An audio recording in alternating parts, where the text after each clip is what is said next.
हम आ चुके हैं मेट्रो पे जंतर मंतर जाने के लिए।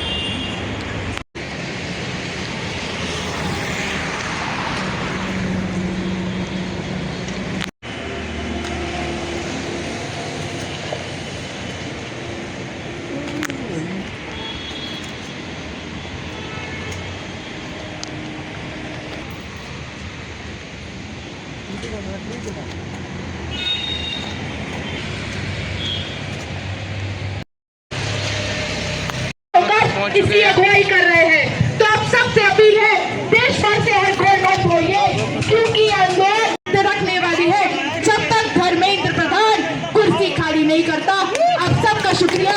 इनकलाब जिंदाबाद। जय भीम। बहुत बहुत धन्यवाद अंजलि। जरा एक मिनट रुकिए अंजलि। अंजलि जैसे जो कॉमरेड है उनमें मुझे फेमिनिज्म की सच्ची तस्वीर दिखाई देती है, और मुझे लगता है कि अगर देश की हर एक लड़की उसमें इतना ज्ञान आ जाए, इतना जोश आ जाए, तो कोई भी इस देश में नहीं रोक सकता। और अंजलि आपने बात की उद्योगपतियों की, तो एक गहरी कविता है, छोटी सी कविता, तो वो आपको सुनाना चाहूँगा। और इसके बाद सोनम सर स्पीच देंगे। तो जो लोग पीछे हैं एक बार फिर से अटेंड। मुझे कविता याद आ गई। एक आदमी रोटी बेलता है, जो कि किसान है, अभी किसान आए हुए थे। एक आदमी रोटी बेलता है, एक आदमी रोटी खाता है, एक तीसरा आदमी भी है जो ना रोटी बेलता है ना रोटी खाता है, वह सिर्फ रोटी से खेलता है। मैं पूछता हूं, ये तीसरा आदमी कौन है? मेरे देश की संसद मौन है। अब मैं एसटीएम सोनम वांगचुक सर से रिक्वेस्ट करना चाहूंगा कि वे आए और प्लीज हमें संबोधित करें।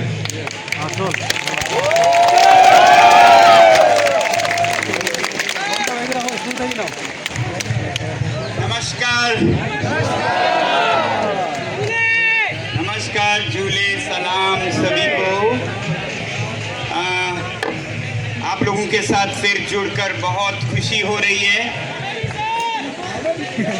मैं आप लोगों से पहले ये बताऊंगा कि मैं यहाँ क्यों हूँ आज आप लोगों के साथ, और उसके बाद मैं संदेश दूंगा जो इस हालत के पीड़ित हैं उनके लिए, और जो इस हालत को पैदा कर रहे हैं उनके लिए भी एक संदेश दूंगा। और उससे पहले मैं एक जोर का, पूरे जोर से आप लोगों से नारा चाहूंगा, भारत माता की, पूरे जोर से भारत माता की, भारत माता की। बहुत अच्छा, बहुत अच्छा, बहुत अच्छा।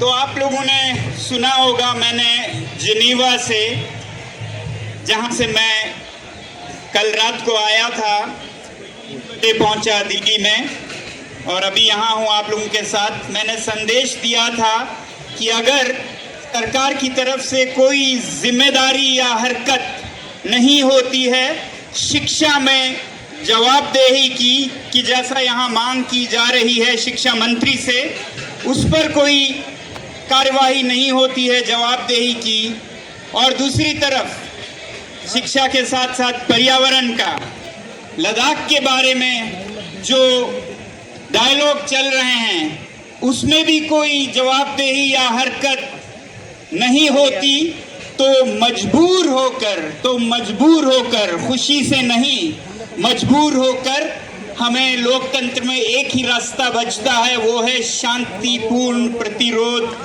करने का। वो हम करेंगे। तो आज मैं मजबूर होकर यहाँ बैठ रहा हूँ, खुशी से नहीं मगर मजबूर होकर, पूरे तन मन धन की शक्ति से आप लोगों के साथ इन दोनों मुद्दों के समर्थन में अनशन पे बैठ रहा हूँ। धन्यवाद। बहुत लोग मुझसे पूछते हैं, आप तो लद्दाख में एक आंदोलन कर रहे थे पर्यावरण और संस्कृति के संरक्षण, लोकतंत्र की बहाली के लिए, आप ये सीजेपी के साथ, कॉकरोच जनता पार्टी के साथ क्यों जुड़े हैं? असल में बात बताऊं तो शिक्षा, जो कि यहाँ मुद्दा है जेपी का, ये मुद्दा मेरे दिल के करीब पिछले 40 सालों से रहा है। जब से मैं खुद एक विद्यार्थी रहा हूं, तब से मेरा जीवन शिक्षा पर ही काम करते गुजरा है। हालांकि मैंने इंजीनियरिंग की थी, मैंने कभी इंजीनियरिंग का जॉब नहीं लिया या कोई सिविल सर्विसेज नहीं दिया, क्योंकि मुझे लगा कि सारे मसलों की कुंजी यानी कि चाबी शिक्षा में है, उसी को हल करना होगा, उसी का दरवाजा खोलना होगा। तो लद्दाख के पर्यावरण से भी पहले शिक्षा पर मैं काम करता आया हूं। और जब कुछ युवकों ने ये आवाज